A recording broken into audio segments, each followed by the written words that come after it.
नमस्कार मित्रांनो, सुख म्हणजे नक्की काय असतं मालिकेच्या आजच्या भागामध्ये माई आता म्हणत असते की देवी आई, हे काय केलंस काय तू? मी तर फक्त तुला जयदीपचं लग्न थांबवायला सांगितलं होतं, पण तू तर हे काय केलंस?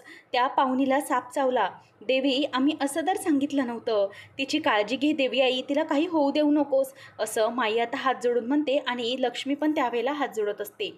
त्यानंतर इथे नित्या पण देवाकडे अधिराजच्या लग्नासाठी हात जोडत असते आणि तिच्या डोळ्यात आता पाणी असतं. त्याच वेळेला तिथे शालिनी येते आणि ती जोरात नित्या असा आवाज देते आणि म्हणते की काय ग, काय आहेस? कोण कोण आहेस तू? हा सगळा त्रास का देतेस तू आम्हाला? तेव्हा मग आता नित्या बघते आणि म्हणते की काय झालंय? तेव्हा ती म्हणते की काय झालंय, तू इथे बसली आहेस पण तरीही त्या अधिराजच्या लग्नांमध्ये अडथळा का निर्माण करतेस?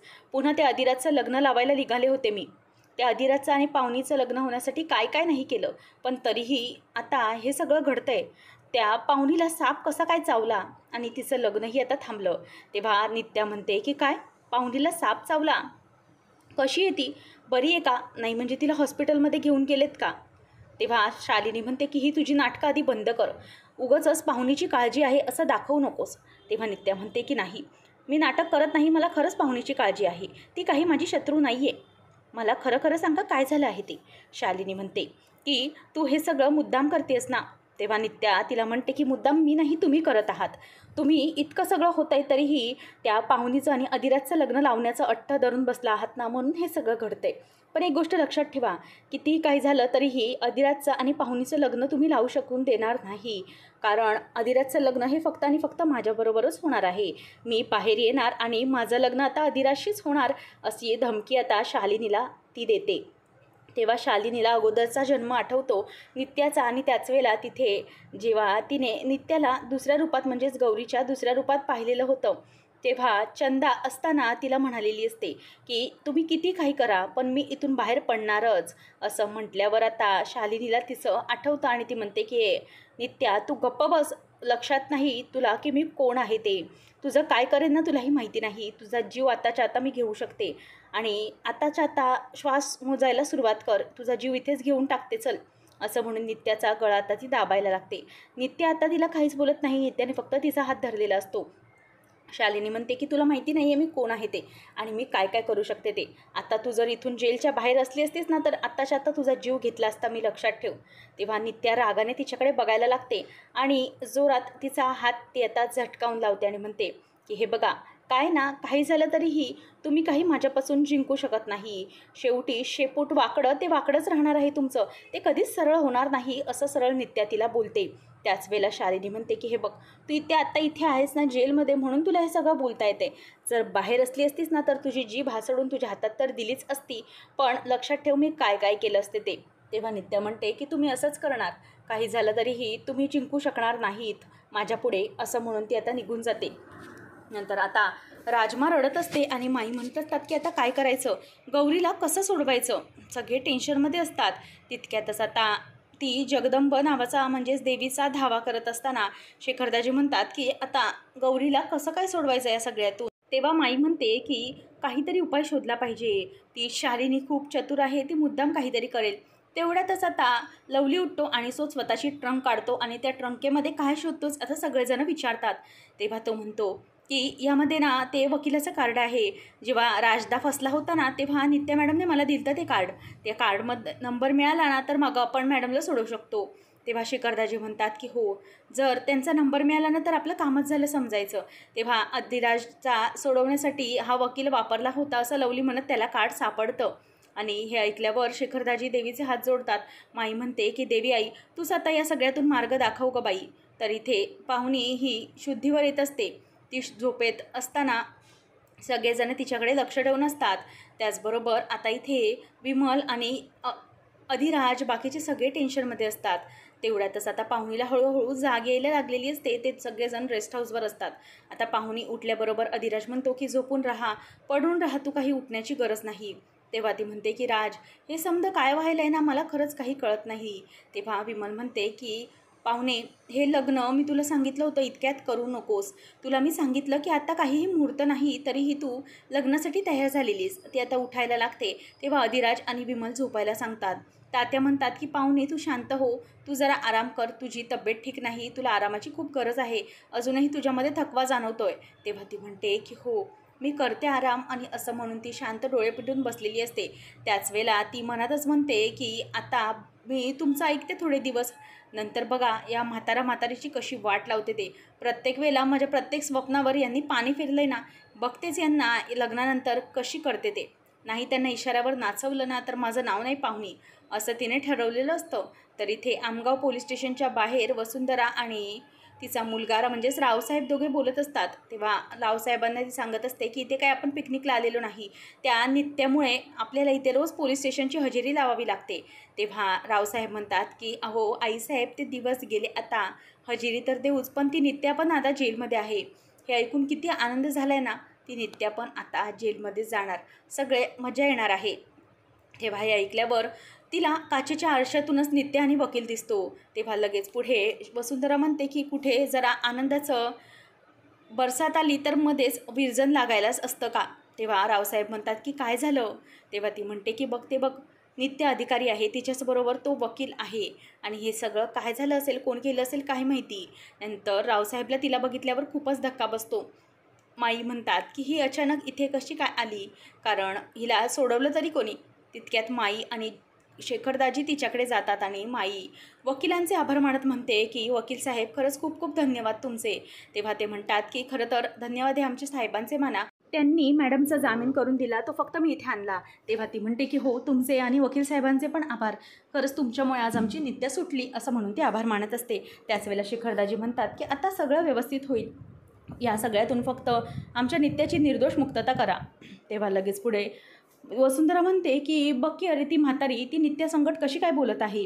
तेव्हा तिला आठवतं की माई एकदा आलेली असते आणि माईने तिला कानाखाली वाजवलेली असते आणि माझे जयदीप गौरी येत्याल असंही ती तिला म्हणालेली असते, आणि माई निघून गेलेली असते. ती रावसाहेबला परत सापडत नाही. रावसाहेब म्हणतो की ती बघा तिला मी आत्ताच जातो, भेटायला जातो, असं म्हणून तो निघून जात असतो. त्याच वेळेला आता लगेच नित्या म्हणते की साहेब तुमचे खरंच खूप आभार, पण वसुंधरा इथे सांगत असते की ते म्हातारी आणि त्या नित्या दिदीचा काय संबंध आहे.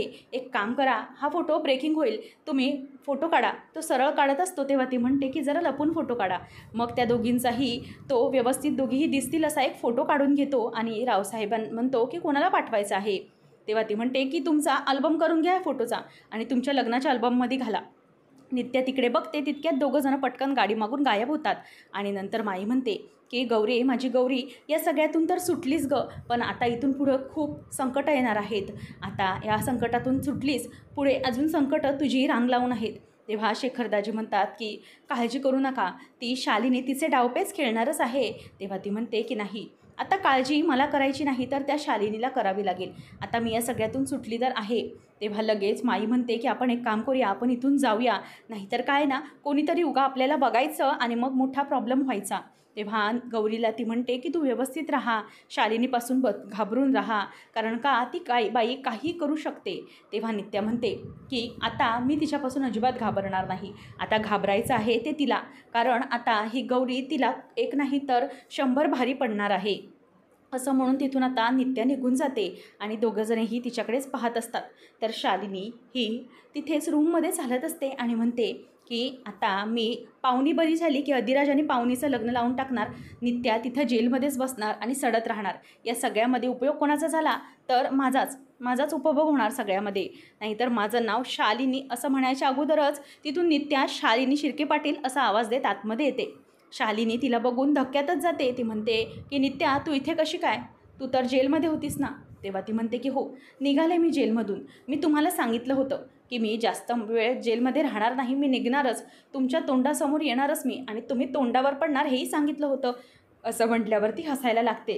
ती म्हणते की शालिनी महिनी, काय ना तुम्ही किती काय केलं ना तरी तुम्ही मला अजिबात अडकवू शकणार नाही, कारण मी नित्या आहे, नित्य अधिकारी. तेव्हा लगेच पुढे शालिनीला मागची गौरी आठवते आणि ज्या जन्मामध्ये गौरीने तिला गळ्याला सुरा लावलेला असतो ते सगळं तिला आठवतं, आणि गौरीसारखेच शब्द नित्या वापरत असते म्हणून तिला आणखीनच वेगळं वाटत असतं. ती म्हणते की तुम्हाला काय वाटतंय, तुम्ही काहीही कराल आणि ते सगळं व्यवस्थित होईल. तुम्ही कराल आणि तसं होणार, असं कधीही होणार नाही. तुम्हाला लक्षात ठेवा, जर इथून पुढे माझ्या वाटेला जाल तर, कारण शेपूट वाकडं आहे ते सरळ मला नक्कीच करता येईल, असं नित्या तिला बोलून दाखवते आणि असं म्हणून निघून जाते. त्याच वेळेला आता तिचे ते शब्द ऐकल्यानंतर सेम गौरीसारखे शालिनीला वाटतात. शालिनी म्हणते की हे काय आहे, नक्की काय होतं हे? सारखी गौरी जे काही बोलायची तेच नित्या बोलली असं मला वाटलं. दोघीजणींचे बोलणं सेम वाटलं मला. हे नेमकं काय आहे मला कळत नाही. नक्की ही कोण आहे असा प्रश्न आता शालिनीला पडलेला असतो. शालिनी सोमाला फोन लावून सांगते की जरा चौकशी करा की त्या नित्याला जामीन कोणी मिळवून दिला आहे, त्या वकिलाचं शोधा नाव वगैरे, असं सगळं ती म्हणते. नंतर पाहुणे उठून बसते. अधिराजला म्हणते की राज, मला लय टेन्शन यायलं आहे बघ. प्रत्येक वेळेला आपलं लग्न मोडायलं आहे, काय करायचं मला काही बी सुचना झालं आहे. तेव्हा अधिराज म्हणतो की पाहुणे तू आधी शांत हो. आपलं लग्न होणारच आहे, जरा ही वेळ जाऊ दे. ती वेळ वाईट आहे. तुला त्रास होतो या सगळ्याचा. अजून बी तू या सगळ्यातून ठीक नाही झाली, तू आराम कर. आणि मी इथून कुठे बी पळून जाणार नाही. आपण व्यवस्थित होऊ या सगळ्यातून. आणि तू इथं आराम कर. मालकीनबाईंनी तुला इथंच आराम करायला सांगितलं आहे. तेव्हा तात्या येतात आणि म्हणतात की हे बघ, डॉक्टरांनी ही औषधं दिली आहेत तेवढी तू आण, म्हणजे कसं पाहुणी लवकर लवकर बरी होईल. नंतर अधिराज हा बाहेर जात असतो. तेवढ्यातच तिथून नित्या येते. नित्या म्हणते की अधिराज 1 मिनिट थांब. अधिराज आता तिथेच उभा राहतो. नंतर नित्या म्हणते की अधिराज, मला जरा एक गोष्ट विचारायची आहे. पाहुणी ठीक आहे ना? कारण मी तिला भेटायला गेले नाही, आणि भेटायला गेली असते तर तिची उगाच चिडचिड होणार मला बघून, म्हणून नाही गेले. तेव्हा तो म्हणतो की तुम्ही जर मला लग्नातनं उचलून नेलं नसतं ना तर पाहुणीवर आज ही वेळ आलीच नसती. तेव्हा ती म्हणते की तू असं का बोलतोयस? पाहुणी माझी शत्रू थोडीच आहे. अरे मी काही मुद्दाम सगळं करत नाही आहे. तेव्हा तो हात जोडून म्हणतो की लांब राहा आमच्यापासून. आमच्यामध्ये येण्याचा अजिबात प्रयत्न करू नका. आम्ही आहोत तेवढे ठेवढे ठीक आहोत, असं म्हणून तो तिथून निघून जातो. तर इथं वसुंधरा आणि रावसाहेब हे वाट बघत असतात. तितक्यात शालिनी येते आणि लगेच वसुंधरा म्हणते की या या शालिनी मॅडम या. खुद्द शालिनी शिर्के पाटील मॅडमचे पाय आमच्या झोपडीला लागले, बसा. काय देऊ तुम्हासनी? चाय, कॉफी, सरबत, कोल्ड्रिंक काय देऊ? तेव्हा ती म्हणते की नाही, मला यातलं काहीही नको. सरळ मुद्द्यावर ये. जे काही बोलवलं होतंस ते लवकर सांगून मोकळी हो. ते म्हणते की हो मॅडम, मी मुद्द्यावरच यायले, पण काही. तेव्हा ती तिच्या हातात फोटो देते आणि म्हणते की बघा, तुम्हाला मुद्द्याचंच दाखवते.